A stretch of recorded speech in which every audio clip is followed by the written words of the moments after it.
लग्नाचे दागिने म्हणजे श्रीमंत पेशवाई दागिने, नाशिकचे सुप्रसिद्ध सराफ मयूर अलंकार सराफ।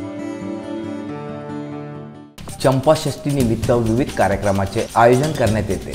दरवर्षीप्रमाणे पंचवटीतील पंचवटीचा मल्हारी राजा देवस्थान ट्रस्टच्या वतीने याही वर्षी या उत्सवाचे आयोजन करण्यात आले आहे, अशी माहिती देवस्थान ट्रस्टच्या वतीने देण्यात आली। शनिवारी 7 डिसेंबर रोजी पंचदशनाम जुना आखाड्यातील साधू संतांच्या उपस्थितीत नाशिक शहरातील प्रथम मानाची पालखी श्री खंडेराव महाराज यांचा मल्हार रथ यांची प्रमुख प्रासादिक काठी शोभायात्रा 12 बैलगाड्या ओढण्याचा भव्य दिव्य सोहळ्याचे आयोजन करण्यात आलेले आहे। यावेळी विशेष करून अखिल भारतीय पंचदशनाम जुना आखाडा विश्वस्त पंचवटी मल्हारी राजा देवस्थान ट्रस्टचे महंत स्वामी सच्चिदानंद सरस्वती हे उपस्थित राहणार आहेत। भाविकांनी तसेच परिसरातील नागरिकांनी उपस्थित राहून या सुवर्ण क्षणाचे साक्षीदार व्हावे, दर्शनाचा व प्रसादाचा लाभ घ्यावा व यात्रेची शोभा वाढवावी असे आवाहन करण्यात आले आहे। जितेंद्र इंगळे, मी नाशिककर न्यूज, नाशिक।